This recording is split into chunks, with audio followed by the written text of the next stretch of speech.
आजची माझी रेसिपी ना नॉन-व्हेज लव्हरसाठी आहे. येस, आज आपण इथं मस्तपैकी ना झणझणीत आणि चमचमीत असं सुक्कं चिकन कसं बनवायचं ते पाहणार आहोत.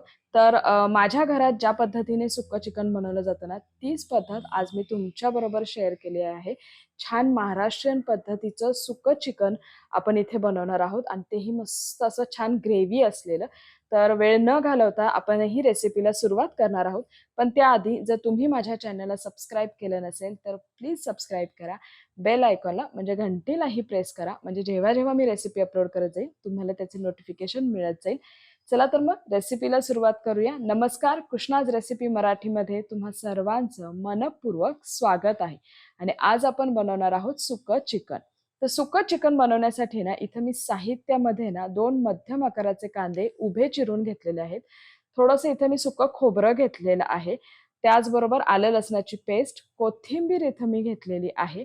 त्याचबरोबर आहे ना, इथं मी घेतलेले आहेत हे डाळे, पंढरपुरी डाळ अशी याला म्हणतात. हे या वाटणामध्ये आपल्याला घालायचे आहेत. मसाल्यांमध्ये इथं मी घेतलेला आहे कांदा, लसूण मसाला. त्याचबरोबर इथं घेतलेली आहे लाल मिरची पावडर, चिकन मसाला घेतलेला आहे आणि अर्धा टीस्पून हळद घेतलेली आहे.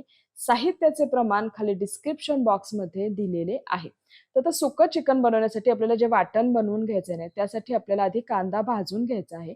तर त्यासाठी मी कढई गॅसवर गरम करायला ठेवलेली होती. त्यात साधारणतः 1 चमचा तेल ॲड केलेलं आहे. तेल चांगलं गरम झाल्यानंतर आहे ना, आपण यात कांदा ॲड करणार आहोत आणि हा कांदा आहे ना, छान लालसर असा आपण भाजून घेणार आहोत.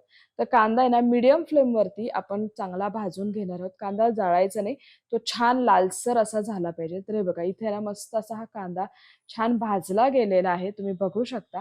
आता या स्टेजला आहे ना, हा कांदा आपण बाजूला काढून घेऊया. तर कांदा मी बाजूला काढून घेतलेला आहे आणि हा कांदा आहे ना आपल्याला पूर्णपणे थंड करून घ्यायचा आहे.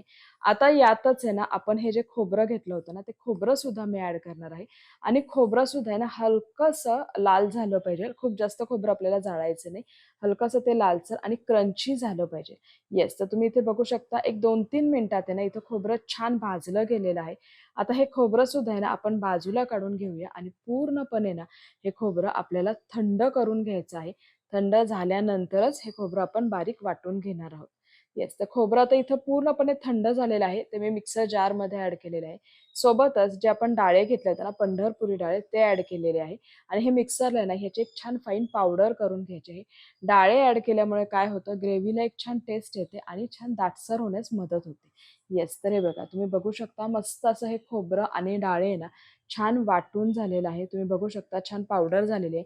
आता आहे ना, ह्या चमच्याने ना मी हे सगळं काढून घेणार आहे. जे बाजूला लागलेलं आहे ना, ते सगळं आपण मोकळं करून घेणार आहोत. येस. आता यातच आहे ना, जो कांदा आपण भाजून घेतला होता ना, तो पूर्णपणे थंड केल्यानंतर आहे ना, यात ॲड करणार आहोत. आणि यात आहे ना, मी अगदी थोडंसं पाणी घालणार आहे. तर त्याआधी इथं आलं लसणाची पेस्ट मी घेतलेली आहे. तर साधारणतः 1 ते 1.5 टेबलस्पून मी आलं लसणाची पेस्ट घेतली होती. थोडीशी कोथिंबीर ॲड केलेली आहे आणि अगदी 2 चमचे पाणी घालून आहे ना, हा मसाला मी वाटून घेणार आहे. तर मसाला वाटताना आहे ना, जशी मला गरज पडेल ना, तसं पाणी घालून आहे ना, मी मसाला आहे ना, छान बारीक वाटून घेणार आहे. तर हे बघा, इथे मसाला मी छान वाटून घेतलेला आहे. तुम्ही बघू शकता. अगदी गंधासारखा आपल्याला हा मसाला वाटून घ्यायचा आहे. येस. तर आपला हा जे वाटण आहे ना चिकनचं, ते रेडी आहे. ते मी बाजूला काढून घेणार आहे. त्याचबरोबर आता चिकन सुक्कं बनवायचं आहे. तर इथे मी ना अर्धा किलो चिकन घेतलेलं होतं आणि हे चिकन आहे ना, मी शिजवून घेतलेलं आहे. थोडक्यात आहे ना, चिकनचं आळणी मी बनवून घेतलेलं आहे. यामध्ये ना, मी थोडासा रस्सासुद्धा घेतलेला आहे. तर चिकनचं आळणी कसं बनवायचं याची रेसिपी मी याआधी अपलोड केलेली होती. लिंक खाली डिस्क्रिप्शन बॉक्समध्ये देत आहे. तर तुम्ही ते प्लीज जाऊन चेक करा. तर हे बघा मस्त असं इथे हे चिकनचं अळणी रेडी आहे. थोडासा मी अळणी रस्सा घेतलेला आहे. त्याचबरोबर जे वाटण आपण बनवून घेतलं होतं ना, ते वाटणसुद्धा इथे मी घेतलेलं आहे. तर जे वाटण आपण बनवतो त्याची एवढ्या वाटणाची गरज नाही. यातलं अर्धं वाटण आपण काढून ठेवणार आहोत. सोबतच जे मसाले मी घेतले होते म्हणजे कांदा, लसूण मसाला, चिकन मसाला, हळद आणि लाल मिरची पावडर हे सुद्धा घेणार आहेत आणि चवीपुरतं मीठ घेणार आहोत. तर अळणी शिजवताना ना मी मीठ घातलं होतं. त्यामुळे इथे ना मीठ थोडंसं कमी घेणार आहोत आणि जसं गरज पडेल तसंच मीठ आपण ॲड करणार आहोत. तर आता आहे ना चिकनचं सुक्कं बनवायचं आहे. त्यासाठी कढई मी आधीच गॅसवर गरम करायला ठेवली होती.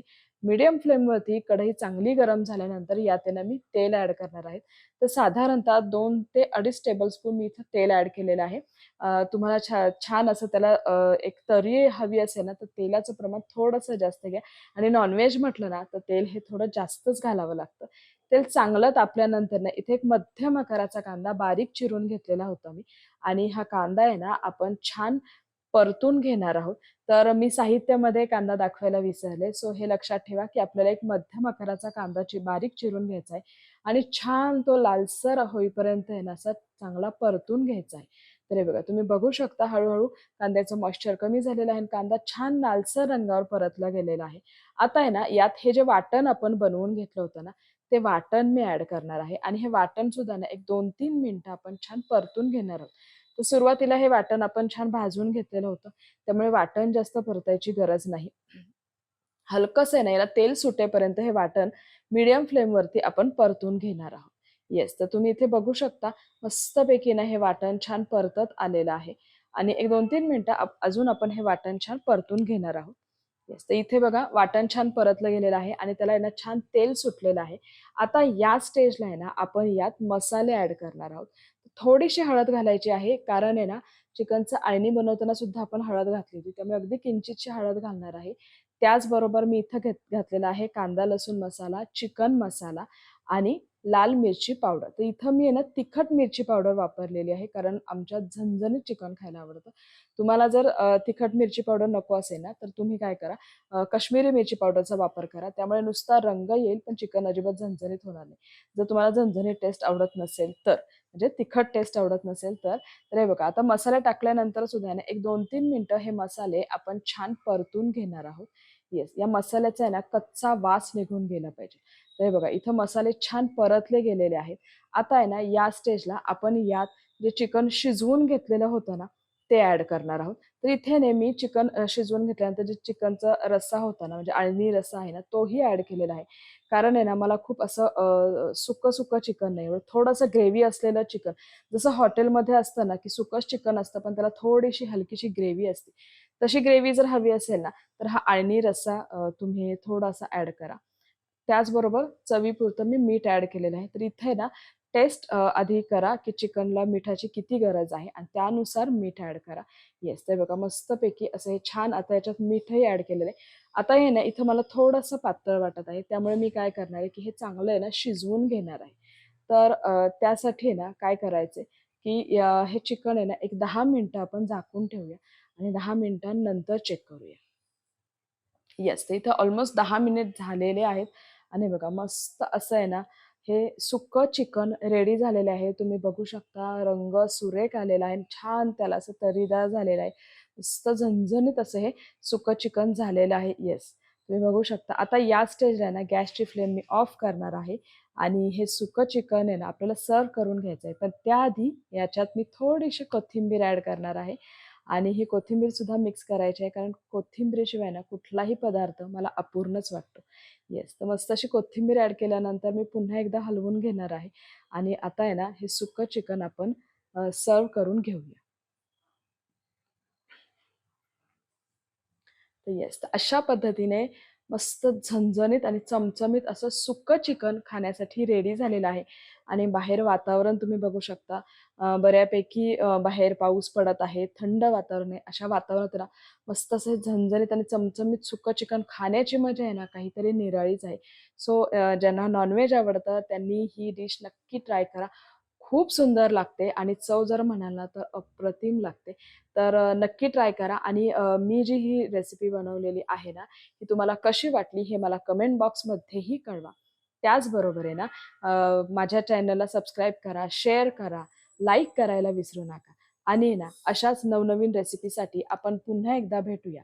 तोपर्यंत खात राहा, आनंदी राहा आणि सेफ राहा. धन्यवाद.